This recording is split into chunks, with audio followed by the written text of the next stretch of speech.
अहिले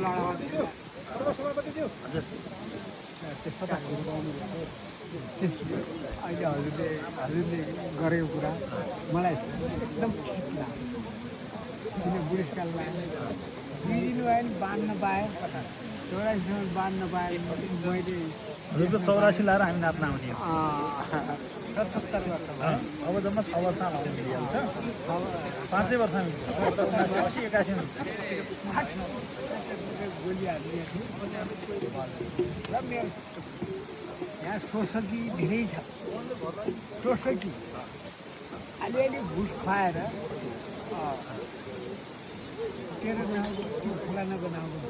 मलाई बनायो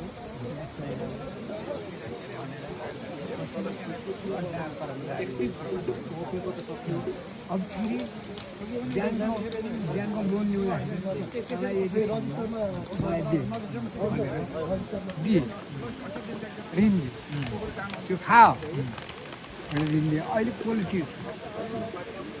भ्रष्टाचार त चाहिएसम्म भ्रष्टाचार भएको सहनै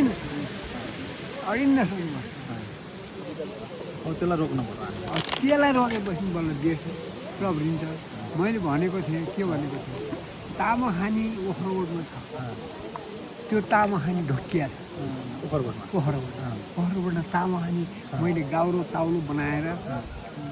ल्याएर बेचेको त्यही त त्यही तामा ल्याएर नि बनाएँ त्यो पनि रोप्थ्यो उहाँकोटमा फलाम खानी छ त्यो पनि रोप्थ्यो फलाम हेरेर छ त्यो पनि रोप्थ्यो धौलासिरीमा सुन खानी छ सुन खानी नि त्यो त्यही छ नुन खानी छ यहाँ माथि नुन खानी मुस्ताङमा होइन यहीँ हाम्रो म्याग्दीमै छ नुन खानी त्यो नुन खानी कहाँ छ भन्नुहुन्छ तातो पानी भन्छन् सबै दबाई हुन्छ भनेर पस्न जान्छ त्यो हामी सानसानै हामी के सानसानै अस्ति अरू कुरा त्यो पानी यस्ता डल्ला ढुङ्गा थियो त्यसमा पानीको दह पर्दा बाफ उडेर आएको बाफको धुलो नुन मैले खाएँ त्यहाँ नुन छैन मैले त्यो ढुङ्गामाथि पोतारेर मैले तरकारी हालेँ त्यस्तो भएको थियो